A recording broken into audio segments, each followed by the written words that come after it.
우리 옛말에 시작이 반이다 하는 얘기가 있습니다. 그리고 또 시작이 좋아야 끝이 좋다 하는 얘기도 있습니다. 어떤 일을 할 때에 그 일을 성공하기 위해서 시작이 참 중요하다 하는 그런 얘기일 것입니다. 하지만 시작이 좋다고 해서 끝이 항상 좋은 것은 또 아니죠.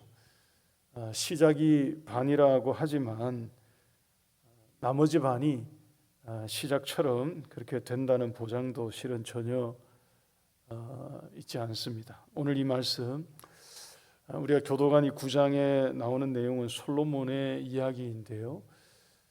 생각이 많아지게 하는 그런 내용들이 여기에 담겨져 있습니다. 번영에 관한 것입니다. 솔로몬의 성공 스토리에 관한 그런 얘기입니다.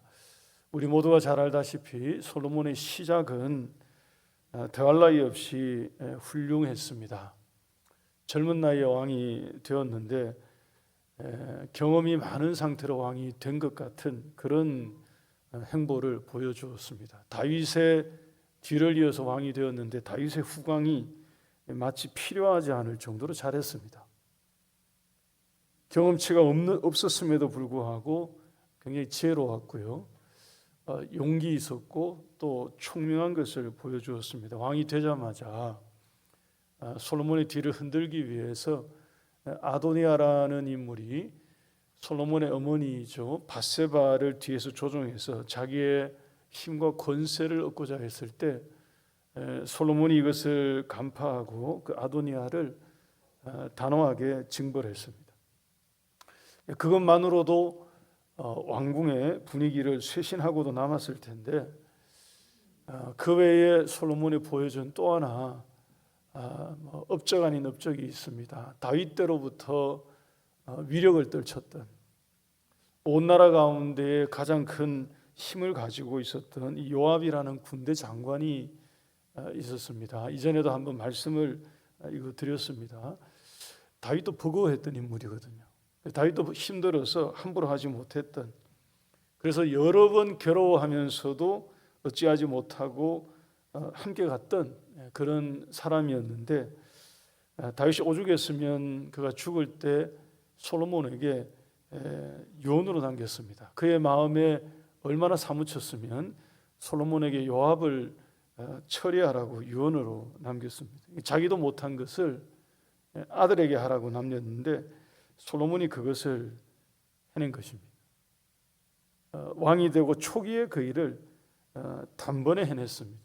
그리고 난 다음에 나온 것이 그 유명한 1000번제를 드리는 장면, 그리고 1000번제를 드리면서 하나님 앞에 지혜를 구하는 그 아름다운 모습, 이게 솔로몬의 초기의 모습이거든요.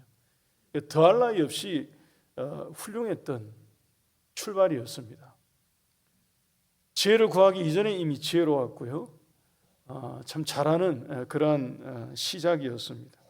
오늘 이 본문 9장 후반부에 나오는 이 내용, 10장까지 실은 내용이 기록된 내용이 다 뭐냐 하면 솔로몬 왕국의 이 절정이라고 말할 수 있는 하나님의 큰 은혜 가운데에 흥황하는 그런 내용들입니다. 앞에서부터 나왔습니다만 성전을 완공했고요. 그리고 자기의 왕궁도 다 지었습니다. 본인이 하고자 하는 모든 일을 뜻대로 원대로 다 이루고 있는 그런 장면과도 같습니다. 앞서 말씀드린 것처럼 이거 성공 이야기예요. 성공 이야기. 솔로몬의 성공 스토리. 다 잘 되고 있는 이야기입니다. 거침이 없어요. 그 행보가. 번영하고 그리고 확장하고 건설하고 건축하는 그런 것에 관한 내용인데요. 그런데 이 속에 몇 군데 위험한 징조로 볼 수 있는 몇 가지의 내용이 여기에 포함되어 들어가 있습니다. 그래서 오늘은 설교 제목이 위대한 업적 속에 위험한 징후, 징조라는 이런 제목으로 그것이 우리에게 주는 교훈을 우리가 함께 묵상해 보고자 합니다. 여러분 15절 말씀, 본문 9장 15절 말씀 우리 함께 읽겠습니다. 시작. 솔로몬 왕이 역군을 일으킨 까닭은 이러하니 여호와의 성전과 자기 왕궁과 밀로와 예루살렘 성과 하솔과 무기또와 게셀을 건축하려 하였습니다. 여러분, 여기에 성전과 왕궁까지는 우리가 익히 알고 있는 앞에서부터 쭉 나왔던 건축입니다. 솔로몬이 지어 올렸던 그런 건축인데, 그 다음부터 이어지는 건축들, 여러분, 이게 이만저만하지가 않았습니다. 17절과 18절, 19절을 보시면 뭘 한두 개 더 만든 게 아니에요.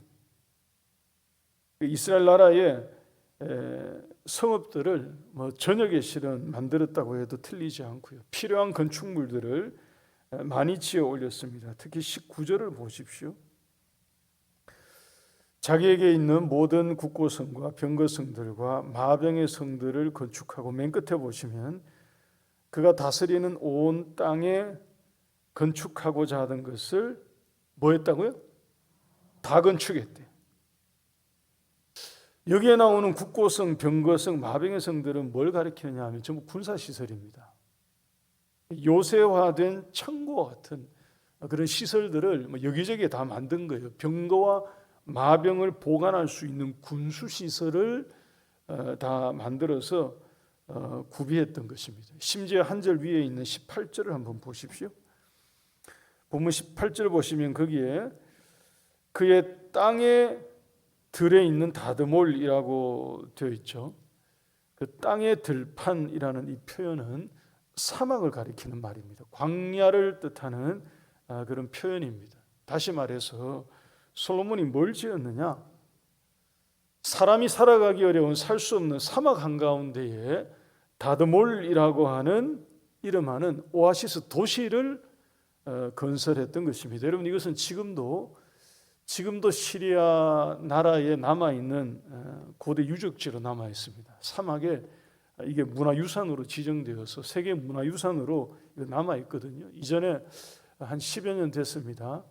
그 테러 단체죠. 이슬람 국가라고 IS가 등장해서 세계 사람들을 당황하게 만들었을 그때, 그 사람들이 자기들의 존재감을 초기에 드러내기 위해서 고대 유적지를 파괴하고 그 사진 찍어서 인터넷에 우리가 행한 일이다 하고 올리고 막 그랬습니다. 그래서 사람들이 깜짝 놀래고요.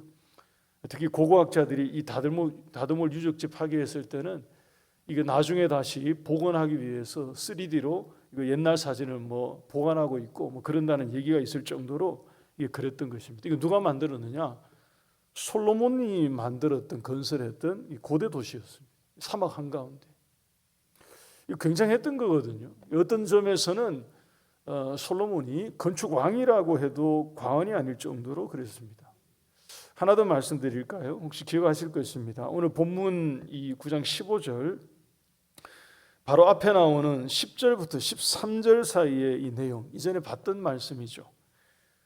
두로왕 히람이 솔로몬의 건축을 도와주었습니다. 20년 동안 필요한 모든 것들을 다 공급했습니다. 그리고 난 다음에 솔로몬이 고마운 마음에 그 헌신에 대한 사례로 갈릴리 땅에 있던 성읍 20개를 선물로 주었습니다. 그런데 선물로 받았던 히람이 그 땅을 보니까 쓸모없이 보이는 쓸데없는 땅이라고 가불이라고 이름을 붙이면서 돌려준 일이 있었지 않습니까? 근데 그 솔로몬이 그 땅을 돌려받았을 때 어떻게 했느냐? 역대하 8장 2절 말씀 잠시 보십니다. 역대하 8장 2절 우리 함께 읽겠습니다. 시작. 후람이 솔로몬에게 되돌려 준 성읍들을 솔로몬이 건축하여 이스라엘 자손에게 거기에 거주하게 하니라. 여러분, 히람이 쓸모없는 쓸 수 없는 땅이라고 도로 가져가라고 돌려주었는데 솔로몬이 이 땅을 받아서 보란 듯이 우리로 보자면 소위 재건축을 한 것입니다. 재개발을 해서 사람들이 거주할 수 있는 그런 곳으로 만들어서 살 수 있도록 했다 하는 것입니다. 여러분, 진심이었던 거예요. 솔로몬은 건축에 대해서. 정말로 솔로몬은 이 건축에 대해서 누구에 못지않게 많은 것을 했고 잘했습니다. 손대는 것마다 못한 게 없고요. 안 되는 것이 없었습니다. 위대한 업적을 이루어낸 것이 맞습니다. 하나님이 그에게 주신 은총이었고요, 축복이었고 약속했던 부귀와 영화라고 해야 할 것입니다. 근데 여러분, 일이 다 이렇게 잘 돼서 이랬을까요? 그래서 솔로몬이 이런 마음이 문득 들었던 것인지, 이러한 그의 위대한 업적들 가운데 우리가 그냥 대수롭지 않게 읽고 지나가기가 어려운 한 부분이 여기에 발견되어 보입니다. 16절을 한번 보시기 바랍니다. 본문 16절 말씀 제가 읽어드립니다. 전에 애굽 왕 바로가 올라와서 게셀을 탈취하여 불사르고 그 성읍에 사는 가나안 사람을 죽이고 그 성읍을 자기 딸 솔로몬의 아내에게 예물로 주었다라고 되어 있습니다. 그랬더니 이어진 17절 말씀에 솔로몬이 그 게셀 땅을 건축했다고 되어 있죠. 이 말은 이 땅을 그의 영토로 확장했다는 이런 뜻입니다. 16절에 따르면 이 게셀은 솔로몬이 정복해서 차지한 땅이 아니에요.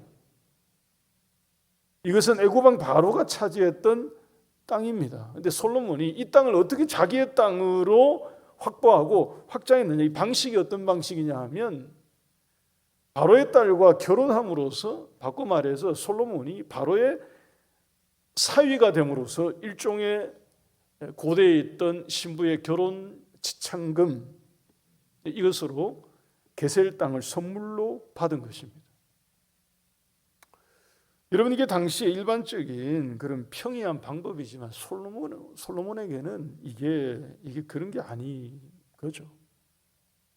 바꿔 말하면 여러분, 이 게셀 땅은 세상의 권세와 결탁에서 이방 왕과 결혼 동맹을 통해서 얻은 그의 대단한 업적들을 기록하고 있는 9장과 10장에 나오는 이 위대한 업적들 가운데 마치 옥의 티와 같은 것이 되었던 것입니다.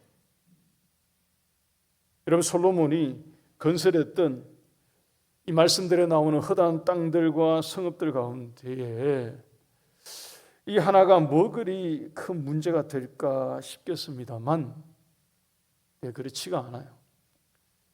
여러분, 성경은 이런 걸 놓치지 않습니다. 이런 거 놓치지 말라고 실은 우리에게 보여주는 거고요, 기록해 주시는 거고요, 알려주는 거거든요. 이 하나의 땅이 위험한 징조, 징후가 되는 것을 이 말씀은 우리에게 보여주고 있습니다. 24절 말씀 한번 보시기 바랍니다. 본문 24절 보시면 솔로몬과 결혼한 바로의 딸이 이렇게 나오죠. 여러분, 솔로몬의 아내라고 말하지 않고요, 바로의 딸이라고 말하는 것부터 이거 느낌이 쎄합니다. 이게 별로 좋지 않아요.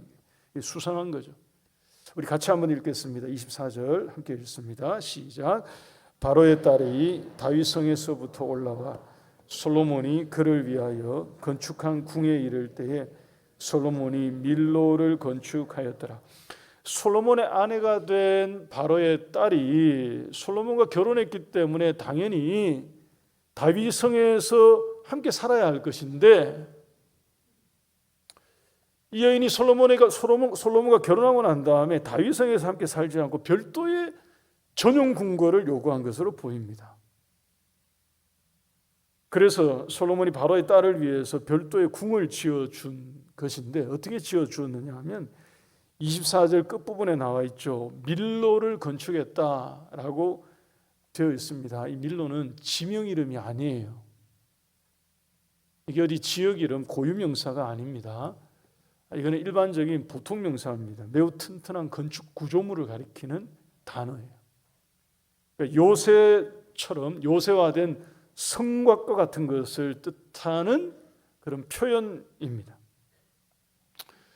바로의 딸을 위해서 별궁을 지어주면서 솔로몬이 그것도 아주 견고하게 그리고 독립적인 공간으로 요새처럼 지어주었다 하는 뜻입니다. 여러분, 여기서 이 바로의 딸이 뭘 했겠습니까? 그가 애굽에서 섬기던 애굽의 신들을 들여오는 통로가 된 것입니다. 이게 이스라엘 왕국의, 솔로몬 왕국의 이 우상 숭배의 문을 여는 그런 길이 되었고요, 센터가 되기 시작했던 것입니다. 솔로몬이 바로와 손을 한번 잡고 게셀 땅을 하나 더 얻어서 그의 영토를 좀 더 확장하고 그의 업적은 하나 더 키웠겠지만, 그래서 그의 업적 위에 큰 벽돌을 하나 더 올렸을는지는 모르겠습니다만, 그것이 결국 그의 위대한 업적을 무너뜨리는 위험한 징조가 되는 것을 깨닫지 못했던 그런 것입니다. 여러분, 열왕기상 11장 한번 보겠습니다. 2장 뒤로 넘어가서 11장 1절 한번 보십시오. 문을 하나 열어주면 2개, 3개 열어주는 것은 굉장히 쉬운 일이 되거든요. 열왕기상 11장 1절 보면 솔로몬 왕이 바로의 딸 외에 이렇게 되죠. 그러니까 바로의 딸 하나 정도로 멈췄으면 뭐 조금 다른 얘기가 전개되었을지 모르겠습니다만, 바로의 딸 외에 이제 줄줄이 사탕처럼 뒤따라 들어옵니다. 마치 기다렸다는 듯이. 이방의 많은 여인을 사랑하였으니 곧 나오죠. 모압, 암몬, 에돔, 시돈, 헷 여인이라. 그러니까 바로의 딸을 아내로 맞이했더니 뒤로 마치 줄 서 있다가 들어오는 것처럼 그냥 다 따라 들어오는 것입니다. 여러분, 이 여인들이 솔로몬과 결혼하고 난 이후에 먼저 결혼했던 바로의 딸을 위해서 솔로몬이 지어준 별궁을 보고 가만히 있었겠습니까? 그럴 리가요. 여러분, 이 여인들이 들어와서 그것을 보고 난 다음에 자기들도 뭐 하나 지어달라고, 자기들을 위해서 지어달라고 다 요구하지 않았겠습니까? 열왕기상 11장 7절 8절 같이 보십니다. 화면 보시기 바랍니다. 7절 제가 읽어드리겠습니다. 모압에 가증한 그 모세를 위하여 예루살렘 앞 산에 산당을 지었고, 하나님의 거룩한 도성 예루살렘 맞은편에 보이는 그 앞산에다가 모압 여인을 위해서 신을 섬기라고 그 모세를 위한 산당을 지어주었다, 이런 얘기입니다. 또 암몬 자손의 가증한 몰록을 위하여 그처럼 해줬대요. 8절 말씀 우리 다 같이 읽겠습니다. 그가 또 그의 이방 여인들을 위하여 다 그와 같이 한지라. 그들이 자기의 신들에게 분향하며 제사하였더라. 여러분, 오늘 본문의 이 게셀 땅을 얻은 것이 패착이었습니다. 이게 독배를 마시는 악수가 되었던 그런 거죠. 성도 여러분, 우리가 생각해 봐야 할 것입니다. 우리의 믿음을 무너뜨리고요, 우리의 신앙을 무너뜨리는 위험한 징조, 징후는 자주 이런 식으로 일어나는 것입니다. 자주 이와 같은 것처럼 작은 것 하나, 그러니까 우리가 생각할 때 이렇게 생각할 수 있는 거예요. 그 정도가 뭐 그렇게 문제가 될까 싶은 이런 것이 이게 징후가 될 수 있다. 이게 징조가 될 수 있음을, 그것으로부터 무엇인가가 무너지는 시작이 될 수 있음을 유념해야 할 것입니다. 솔로몬이 처음에 그랬을 겁니다. 바로의 딸과 결혼해서 이 게셀 땅 하나 더 얻는 게 이스라엘 왕국의 이 견고함, 그가 세우고 있던 그 왕국의 부요함, 하나님을 바라보는 이 신실함, 뭐 이런 것에 이게 영향을 주지 못한다고 생각을 했을지 몰라요. 뭐 이 정도 하나 가지고 이게 뭐 큰 어떤 뭐가 바꿀 수 있는 것일까 하는 생각을 했을지 모릅니다. 그런데 여러분, 말씀드린 것처럼 이 바로의 딸, 이게 하나로 끝나는 게 아니라 이게 하나씩 더 들어오고 더 열리게 되고요, 더 내어주게 되고요, 더 받아주게 되니까 결국에 이스라엘 전체로 하여금 하나님을 떠나서 돌아서게 만드는 그런 것이 되었던 것입니다. 여러분, 오늘 설교 전에 광고 시간에 광고가 되었습니다. 포괄적 차별금지법에 관해 우리는 반대하고요, 우리 기독교 신앙을 가지고 있는 우리 모든 신자들은 이것을 허용할 수 없고요, 그리고 이것을 용인해서도 안 된다는 입장을 분명히 하자고 광고를 했습니다. 신앙을 가지고 있는, 그래서 교회를 다니는 사람들 중에서도 여러분 성경 해석을 인본주의와 인권의 관점에서 진리에 적용하려고 하는 그런 신앙관을 가지고 있는 사람들이 들어 있습니다. 그래서 이 정도가 무슨 문제가 되겠는가? 그 정도가 우리가 모두 고백하고 있는 이 기독교 신앙의 대세에 영향을 줄 수 있겠는가 하는 지극히 안일한 생각으로 차별금지법 같은 이런 것을 생각하는 사람들이 적지 않게 있습니다. 여러분, 과거에 미국의 복음을 전파했고요, 장로교를 전수했고요, 경건주의의 뿌리가 되었고 청교도의 본산지가 되었던 서구 유럽에 일어났던, 그래서 크게 세워졌던 그 하나님의 나라가 그들 가운데 급격하게 무너진 것은 여러분 그런 영향이 적지 않습니다. 인본주의적 신학, 자유주의적인 신학 사상으로부터 나오는 신앙관의 사람들이 물들기 시작한 그런 거죠. 그래서 동성애도 성별에 대한 하나님의 진리나 질서나 가르침도 마치 해석의 대상이 될 수 있는 것처럼 여기니까 이게 하나씩 열어주기 시작한 것입니다. 그 정도는 문제가 안 될 거야. 이 정도는 별다른 지장이 없을 거야. 이 정도로 진리가 지장받는 것은 일어나지 않을 거야 하는 식으로 열어주고 받아주기 시작했는데 어느덧 돌아보니까 너무 멀리 온 것입니다. 다시 그 지점으로 돌아가기에는 그야말로 너무 멀리 와서 돌아갈 수 없게 된 것 같습니다. 보편적인 사람들의 생각, 정신 이런 것이 전부 다 뒤흔들어졌기 때문에 다시 바르게 세우기에는 그들 모두도 그냥 급급해하는. 여러분, 솔로몬이 바로의 딸을 맞이하고요, 이방의 여인들을 맞이하면서 그들이 가지고 들어왔던 이 세속의 문화와 정신은 결국에 세월이 흐른 이후에 이스라엘 나라 가운데 결국 무엇을 만들었을 것 같습니까? 어떤 것을 만들었을 것으로 추측이 되십니까? 여러분, 24절과 25절 두 구절을 우리 같이 한번 보십시다. 화면 한번 보십시오. 이 두 구절을 우리 한꺼번에 같이 한번 봐보세요. 이 두 구절의 내용을 보면 이게 전혀 연결되지 않는 두 절이에요.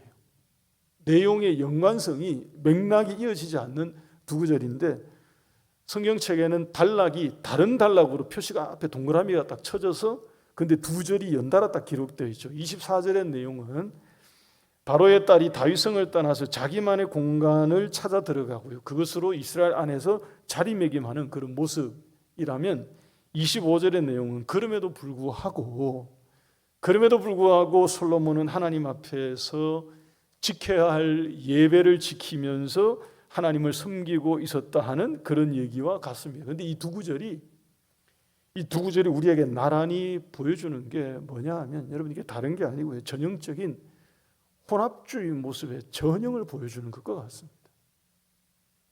그러니까 하나님을 섬기지 않는 게 아니고요, 하나님을 믿고 있습니다. 예배하고 있고요, 하나님을 붙들고 있습니다. 그러면서 동시에 여러분, 솔로몬이 바로의 딸을 위해서 밀로를 건축해 주었습니다. 그 위에 별궁을 지어줬어요.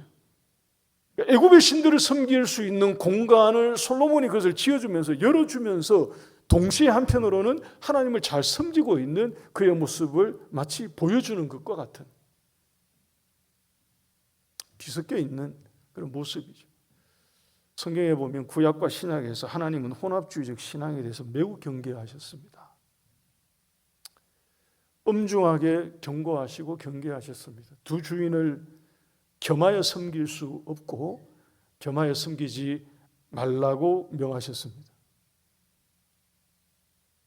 하나님을 버리지 않고 섬기고 있다고 하면서 세속의 가치관과 문화와 그리고 통념을 옹호하는 것입니다. 하나님을 믿고 따르고 믿음을 붙들고 있다고 말하면서 마음 깊은 곳에서는 세속의 가치관을 따라가고 있습니다. 묵인하는 방식으로 찬성하고 있습니다. 그래서 그 정도는 괜찮은 것인 양 교회를 다니는 신자들도 그냥 받아들입니다. 은연중에 사회 전체가 혼합주의적 신앙관으로 마치 물들어 있는 것처럼 교회는 다 세워져 있고 예배는 다 드려지고 있고 사람들은 끊임없이 교회를 출입하고 있음에도 불구하고 하나님의 진리가 땅에서 세워지지 않는 거예요. 하나님의 나라가, 거룩한 나라가 땅에서 힘을 얻지 못하는 것입니다. 혼합주의 신앙의 폐해이죠. 여러분, 이 본문 9장 후반부에 나오는 이 본문에는 16절과 24절이 빠지고요. 없이 25절만 있어야 했던 것입니다. 16절과 14절이 없이 25절만 있어야지, 그래야 이게 솔로몬의 위대한 업적이 되고요. 그의 나라가 하나님 앞에 실로 기렸을 것입니다. 근데 우리 모두가 다 알고 있는 것처럼 솔로몬의 왕국은 생각보다 굉장히 빨리 무너졌습니다. 한 세대가 더 넘어가지 못하고요. 그가 이루었던 업적이 작지가 않잖아요. 솔로몬이 이루었던 이 9장 10장에 나오는 업적이 작지 않고 적지 않거든요. 이 화려한 업적, 이 위대한 업적들이 여러분 생각보다 빨리 물거품이 되고 말았습니다. 한 세대가 넘어가지 못하고 분열을 맞이하고 쇠락이 시작돼요. 우리 사랑하는 하늘교회 성도 여러분, 우리 모두 꼭 기억하십시다. 하나님을 떠난 나라는 어떤 나라도 위대한 나라가 될 수 없습니다. 믿으십니까? 하나님의 나라, 하나님을 떠난 나라는 그 어떠한 나라도 하나님 앞에 위대한 나라로 남을 수가 없습니다. 여호와께서 집을 세우지 아니하시면 세우는 자의 수고가 헛될 수 있다고 하나님이 경고하셨습니다. 하나님이 성을 지키지 아니하시면 그 지키는 파수꾼의 깨어있음이 수포로 돌아갈 수 있다고 하나님이 경고하셨어요. 솔로몬이 이 위대하고 화려한 업적들을 세워 올리고 만들어 올렸지만 짧은 시간 안에 그 모든 것이 수포로 돌아간 것이 그 말씀의 증거예요.